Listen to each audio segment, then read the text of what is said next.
Ал бізде осы кезекте Samsung инвертный холодник. Бұның проблемасы суытпай қалған.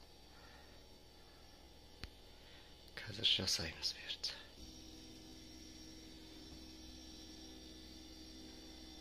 Френ заправка жасап болдық.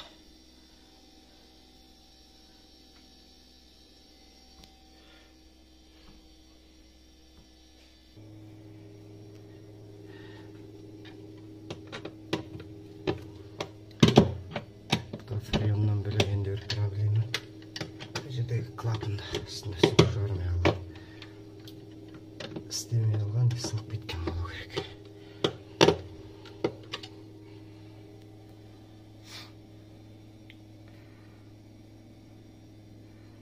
Қазір жасаймыз.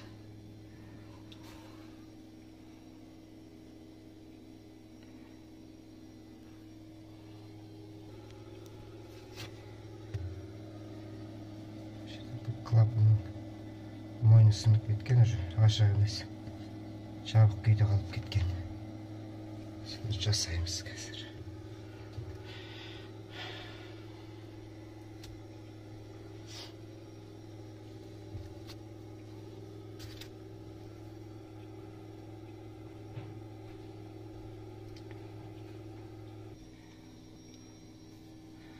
Бұл клапанды жасап жинап болдық.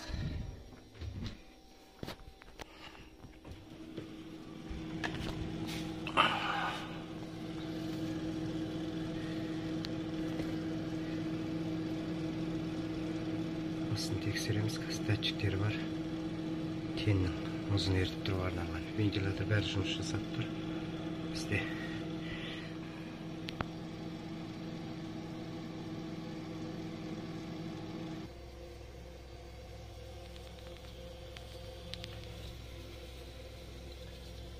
бұйыртса холоднигіміз жақсы жұмыс істеп тұр.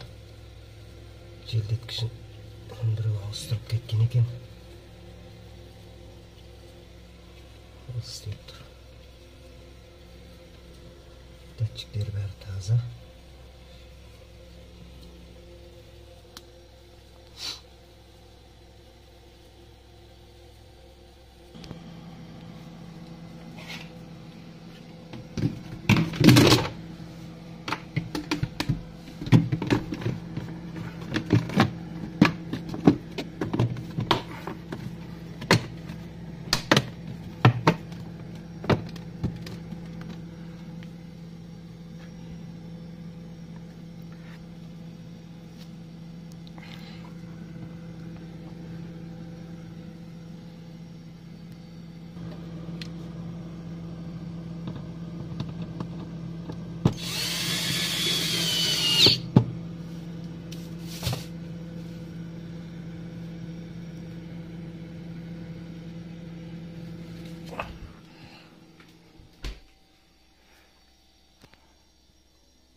Minus 19. Üstü 4.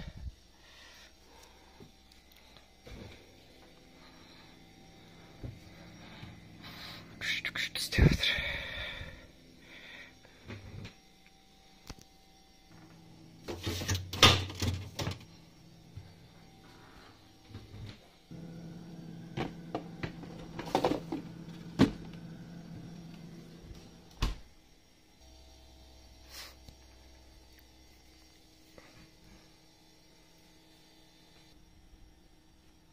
Астыңғы температура минус 1-ді. Бастады үсті 9. Бұл түсет, мынау көтеріледі.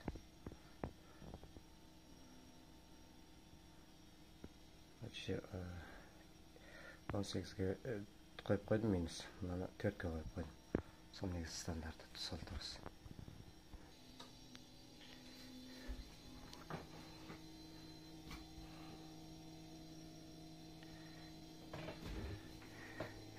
Күшті істеп жатыр. Бұйыртса. Кейін холодниктер кішкене слабый, мынау 5 жыл болыпты. Жұмыс жасаған. Бірақ 2 рет жасадым ғана.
Осы холодильнигіміз істеді. Каналымызға тіркеліп, комментарий жазып отырыңыздар.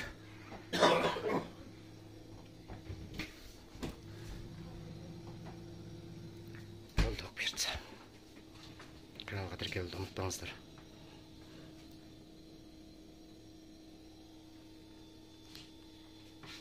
Ассалаумағалейкум достар.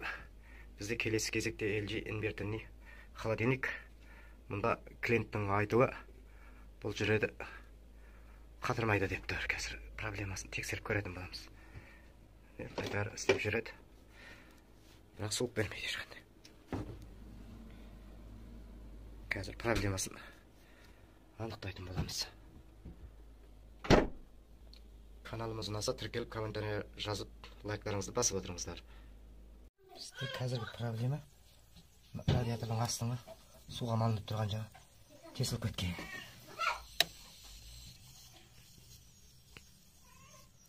Соны ауыстырамыз.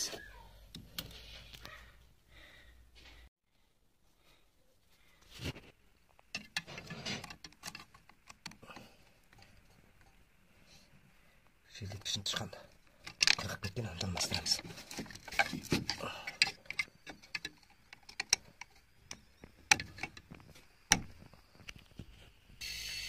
Желдеткішін радиаторын салып болдық. Енді қысын жіберіп, сваркілеген жерімізде тесік бар жағын тексеріп аламыз.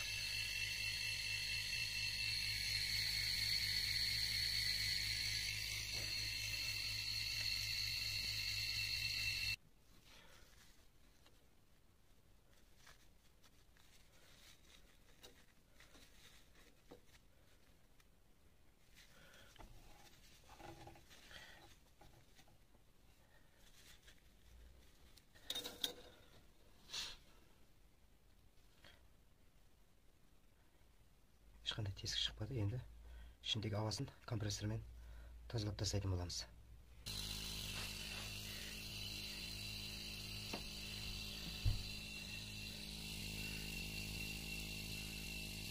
Ауасын тазалап жатырмыз.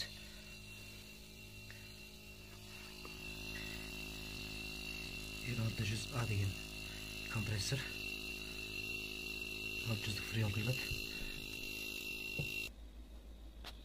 Бұйыртса, фреонымызды да құйып болдық.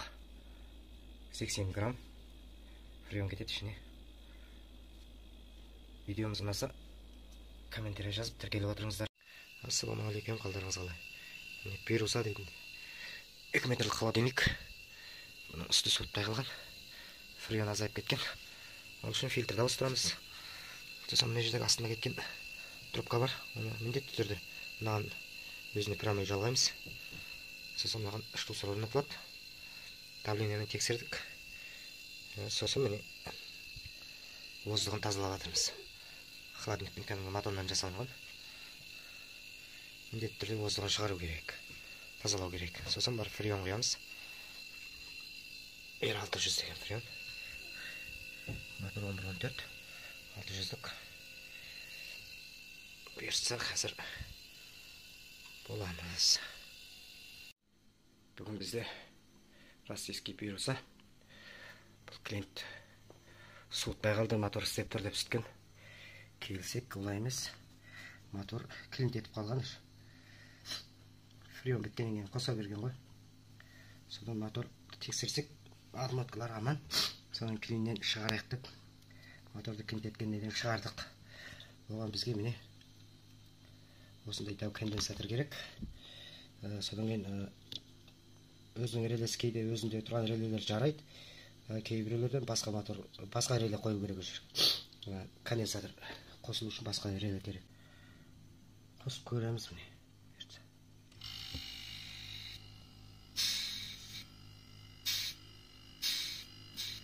Мотор күшті істеп тұр. Просто қысып кеткенде бұлардың әдеті 600 моторлар клиент етіп қалады. Бірақ жанып кетпейді. Содан орнына конденсатор қоя салдық. Негізі дұрыс. Моторға жақсы көмектесіп тұрады. Бұйыртса енді фреонын gaштаймыз. Китайский морозильник. Хайыр. Морозильник жағы таза. қысын жіберіп тексердік. Проблема холодильник жағынан шықты. Морозиліктен шыққан трубасы таза. Қалған жері шіріп кеткен. Оны сыртынан осылай жасайсыздар. Бұл жақтағы да таза, келесі жақ сияқты. Соны ортасын жалғай саламыз. Бұғанда 600-лік фреон кетеді. Міне жарты сағат болды. 150 ұстап тұр. Тұрқыларының бәрі дұрыс болды. Енді заправка жасаймыз. Ішіндегі ауасын тазалап отырмыз қазір.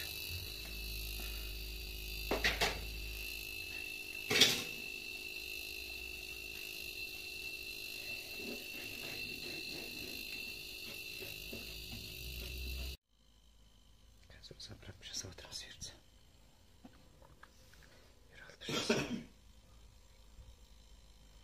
62 грамм. Бұйыртса морозильнигimiz дайын.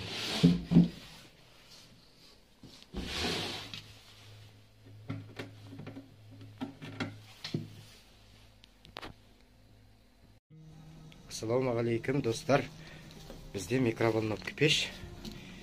Клиенттің айтуы бұл тамақты ысытпайды дейді. Бізде тексеріп көрдік. Шынымен қосылып тұр, бірақ тамақ ысытпай қойды. Бұның себебін анықтадық қазір. Мына жерде трансформатор тұр міне. Трансформатордың 3 құлағы болады, соның бір құлағына келетін мындай штекерменен сақтандырғыш кабелі бар, сымы. Сол жанып кеткен. Сол қазір алып сіздерге көрсетейін. Бұл бізде міне.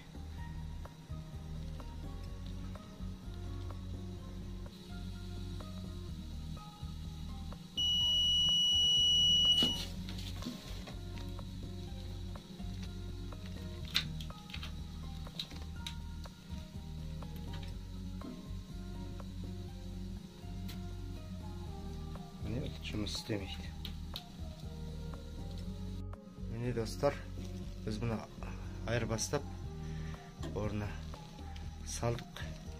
Қазір қосып көреміз.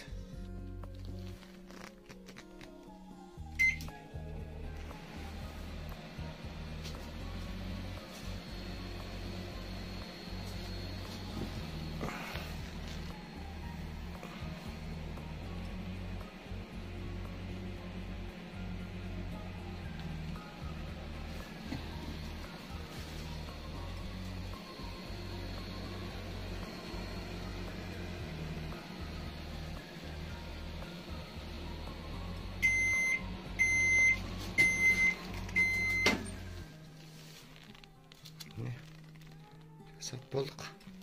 Суымызды ысытты.